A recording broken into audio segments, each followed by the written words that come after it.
Michael Flynn was framed. Michael Flynn didn't actually lie to the FBI. Major bombshells. Michael Flynn's lawyer files briefs detailing new evidence showing Michael Flynn did not lie to the FBI. It is a little bit confusing, but after you watch this is going to be like a Glenn Beck chalkboard video. You're going to understand everything, all the players, everybody involved in the news media, in the Democrat Party, in the FBI. You're going to understand the whole situation. But let's start at the very beginning. So obviously Trump wins the election and Obama is leaving. But before he leaves, December 29th, he's still officially in office. He files new sanctions on Russia because of their alleged interference in our election. So on December 29th, Obama kicks out all the Russian diplomats from the U.S., and he applies new sanctions to Russia because of their alleged tampering in our elections. Now, anybody who is studying this situation like me knows this is completely bogus. Russians, they didn't hack Hillary's emails. WikiLeaks said it wasn't Russia that gave them the emails, it was Seth Rich. WikiLeaks has never been caught lying about any situation. Obama puts these sanctions on Russia on December 29th.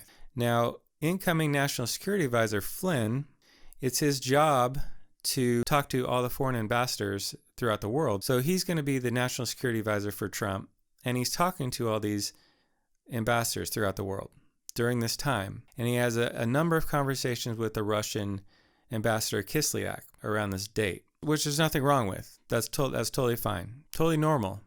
That's what other past administrations have all done.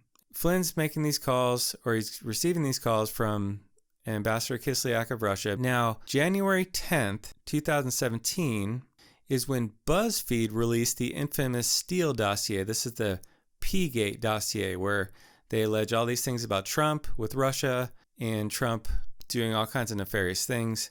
But this document was so salacious and so unverified and honestly ridiculous sounding, because I've read it. It's not even believable on the front. I read it and I'm like, this is so silly. And most of it is unnamed sources and very few specifics. And the specifics they do have that can be fact-checked, many of them have been found to be false. So the Steele dossier is being shopped around.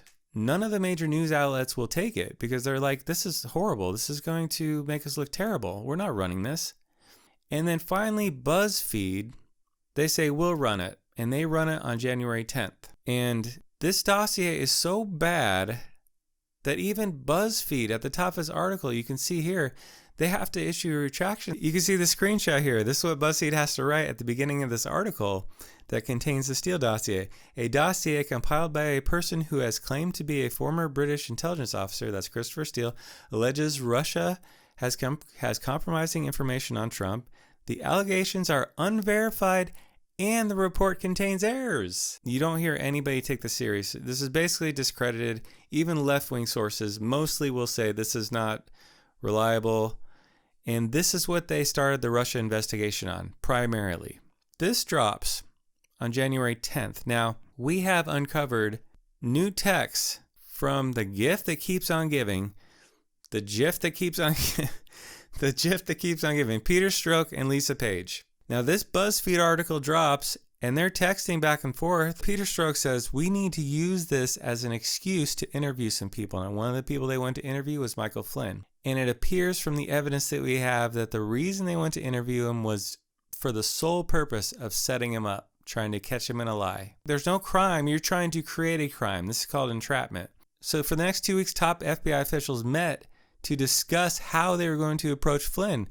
And these FBI officials include Deputy Director Andrew McCabe, General Counsel James Baker, Lisa Page, Peter Strzok, David Bowditch, Trish Anderson, and Jen Boone. They strategized, how are we going to get to Flynn? And this is what they came up with. They said, we're not going to tell them we have the recordings of the call because they had a FISA warrant on this Russian ambassador. So they had all the recordings of these calls and they listened to it. We're not going to tell them we've already listened to the call. We're not going to tell him this is an on-the-record interview. We're going to say this is a friendly interview. We're not going to tell him he needs his lawyer because this is a friendly interview. We're not going to tell him anything you say can and will be used against you. And we're not going to run it by the White House counsel, which is normal operating procedure. So five deceptions they used on Flynn. And they ran this by James Comey, and James Comey said, screw it, because they would never done this under the Obama administration. the Obama administration wouldn't have allowed it. Because in those types of situations, you run it by the White House counsel. White House counsel advises the person or is with the person during the interview to try to protect them from something like this. So they didn't do any of that. 5 ways they deceived General Flynn in this interview. And James Comey said, screw it. And he admitted in an interview later, they took advantage of how green the Trump administration was. They wouldn't try this with Obama, but they took advantage. And he was unashamed about it. So they have these 5 deceptions going in. Actually 6, because they said this is about terrorism. It wasn't about terrorism. This is all about trying to entrap him in a lie. So they're talking to him about terrorism, I suppose. And then they bring the conversation back around to what they really wanted to talk about, the call with the Russian ambassador.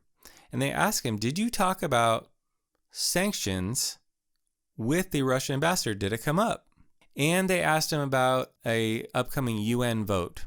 So those are the 2 things supposedly Flynn lied about.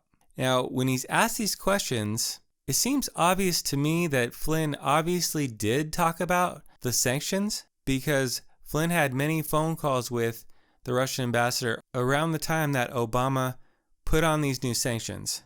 So, of course, Flynn talked to the Russian ambassador about these new sanctions, because that's a big deal to have these sanctions on your country. You know, it's not going to come up. So Flynn says, and the FBI notes say, and the 302 documents, which is the summary documents of the interview written by the FBI agents present, the 302 documents say, Flynn said he doesn't remember if that topic came up.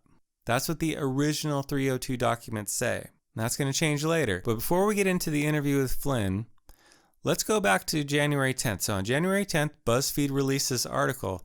Now, Michael Flynn's lawyer, Sidney Powell, says on January 10th, James Clapper, the director of national intelligence at the time, she says he, quote unquote, ordered the kill shot. And she says she has a source that confirms that he ordered the kill shot on Flynn. And what does that mean? That means he either leaked or he directed a leak to this Washington Post writer, David Ignatius. It's also alleged that James Baker, not the James Baker at the FBI, there's 2 James Bakers involved. There's a James Baker at the FBI who was in on all these meetings to set up Flynn, but there's a different James Baker at the Office of Net Assessment in the CIA who apparently often has lunch with David Ignatius, the reporter at the Washington Post. It's alleged that he actually leaked the information to David Ignatius. So it looks like James Baker and James Clapper were the ones who were responsible for leaking this information to this Washington Post reporter on January 10th. Now, 2 days later, Washington Post writes this David Ignatius writes this article in the Washington Post. This is on January 12th. Let's read the pertinent parts of this article that relate to Flynn. He says, question 3, this article's about supposed Russian hacking. He says, what discussions has the Trump team had with Russian officials about future relations? Trump said Wednesday that his relationship with President Vladimir Putin is an asset, not a liability. Fair enough. But until he's president, Trump needs to let Obama manage U.S.-Russia policy. So, I mean, technically, the incoming administration is not supposed to talk to anybody until they officially start. But no administration ever does that. Every administration has gotten a head start in a standard procedure. So he's making something out of nothing. Now listen to this setup here. Retired Lieutenant General Michael T. Flynn, Trump's choice for National Security Advisor, cultivates close Russian contacts. He has appeared on Russia Today and received a speaking fee from the cable network, which was described in last week's unclassified intelligence briefing on Russian hacking as Kremlin's principal international propaganda outlet. So this writer is just creating lots of innuendo about Michael Flynn and all his Russia contacts to insinuate that Flynn is somehow has nefarious connections with Russia. There's nothing wrong with anything he just said. There's nothing wrong with any of it. And there's other allegations before this that I won't get into with Stefan Halper and other people alleging that Flynn had this affair with some Russian woman and other allegations against Flynn. So this is the backdrop of people already alleging all this stuff. Let's read the rest of this. According to a senior U.S. government official, Flynn phoned Russia Ambassador Kislyak several times on December 29th, the day the Obama administration announced expulsion of 35 Russian officials, as well as other measures in retaliation for alleged hacking, not real hacking.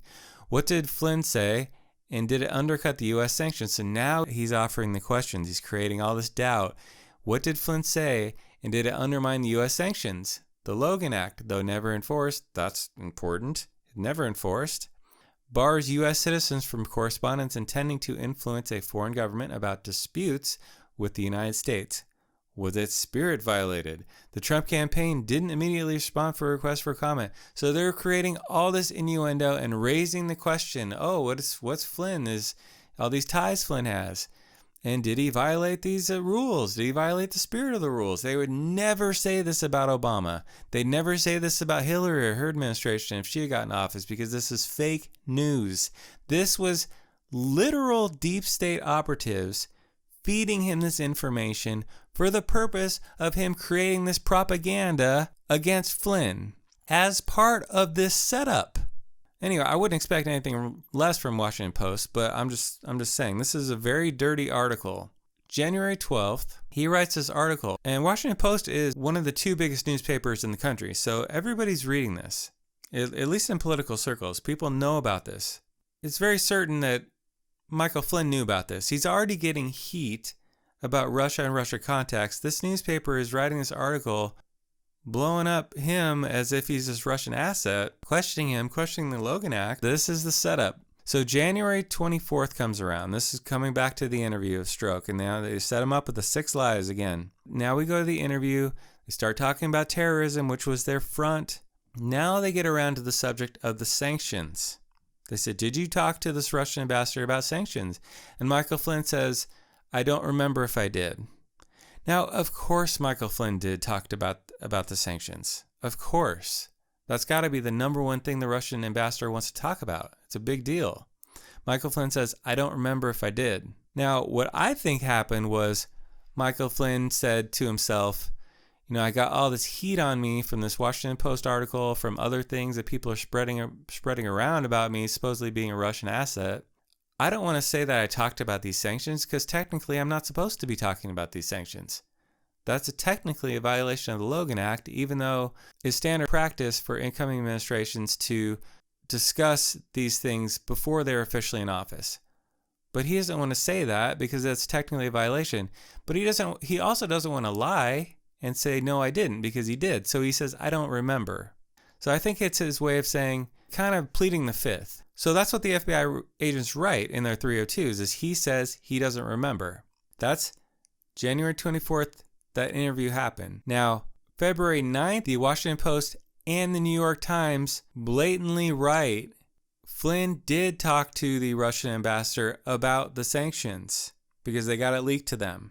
So they blatantly wrote that. So it's in the news. Flynn did talk to the ambassadors about that. And this was conflicting what Mike Pence had said and what the White House spokesman, Sean Spicer, had said, because they both said that Flynn hadn't talked to the Russian ambassador about the sanctions, and Flynn apparently told them both that he hadn't. He says he just didn't remember right, or that made Mike Pence look bad, and that made Sean Spicer look bad.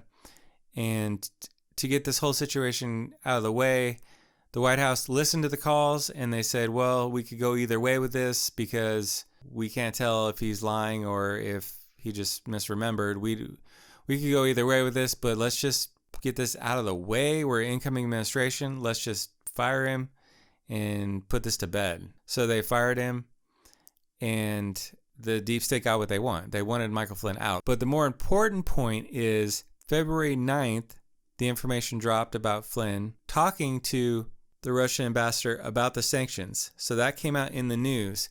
The next day, February 10th, these text messages between Strzok and Page, the gift that keeps on giving, they're texted back and forth saying, I'm going to amend the 302s. Okay, yeah. Did you get my amendments for the 302s? Yeah. Are you going to amend it even more? Yeah, maybe I'll amend it even more. And they're just going back and forth, blatantly saying they're amending the 302s. They changed the 302s from saying Michael Flynn said he didn't remember. They changed it to Michael Flynn said he didn't talk about it. That's a big change, because saying you don't remember is not a lie that you can charge somebody on. But saying that you didn't do something could potentially be a lie. That's one of many changes they made, but that's the most important one, the most incriminating one for them. So they changed that in the 302s, and then later they charged him with lying. So he had to take a second mortgage out on his home. He's spending all this money on lawyers, and he's not a rich man. And then they threatened his son, and his son's wife just had a baby, and he says, now we're going to go after your son unless you plea out, unless you admit. And so Flynn just said, yeah, okay, fine, I admit it. Let's just end this. And so that's the tactics they used. They set him up, and then they strong-armed him with a lawsuit that cost him all this money, is about to bankrupt him, threatened his son with his new grandchild on the way. This is like KGB tactics. But going back to the text messages, we wouldn't even have these text messages if the FBI had its way, because they stonewalled Michael Horowitz, the Inspector General, whose job it is to oversee the FBI and DOJ and to investigate corruption, waste, fraud, and abuse. He was looking into the situation, and he asked for these text messages, and the FBI said, we can't find it. So Michael Horowitz went to the CIA. He came up with an algorithm to search the database somehow, and I'm sure it wasn't him. It was one of his underlings that did this. Came up with an algorithm, searched the CIA database, and found these missing text messages. Now, how could the text messages be there and the FBI just not be able to find it? It seems to me they're obviously lying. They hid these text messages from Michael Horowitz. Michael Horowitz got it, and then Michael Flynn's lawyer got a hold of them somehow. Maybe Michael Horowitz tipped her off. And she says there's very many more pieces of information that the FBI is withholding, called Brady evidence. Evidence that will prove the guilt or innocence of the person being investigated or the person being tried. And you're not supposed to be withholding that kind of important evidence. It's basically like lying. Sally Yates, she doesn't even know the reason. She says, what is even the point of interviewing him? There doesn't even seem to be a point to this. And there wasn't a point to it. The only point to it was to entrap him, because they hated him. And they wanted to get after Trump, and they wanted to allege all these things about Russia. This is the insurance policy, as Peter Strzok wrote in text messages in 2016. When Lisa Page texted him and said, Trump can't win, can he? Strzok texts back and says, don't worry, that won't happen. We will make sure that doesn't happen. And then he says, and even if it does happen, Andy has an insurance policy. Andy McCabe has an insurance policy. What is that insurance policy? Framing Trump for Russia collusion. That was the insurance policy.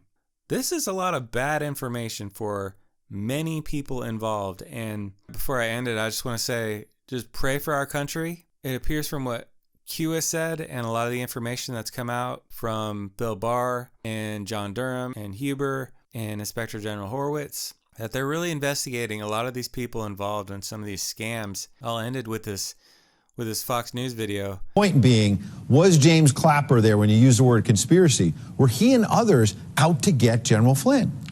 Yeah, it's chilling, and it should give us concern whether we're Democrat or Republican in this country, that those with the most powerful tools we grant our investigators or our agencies, that you may have operatives or intelligence community working with the FBI to come up with and to conspire to take down either a sitting president or those in his campaign. To do that with the laws that we have should concern all of us. So last question then, who should be concerned? I mentioned James Clapper in this latest allegation that he wanted a quote-unquote kill shot to take out General Flynn. We've heard the name John Brennan, who of course was CIA director under President Obama, and that maybe John Durham, the prosecutor here, wants to talk to him. Who should be concerned?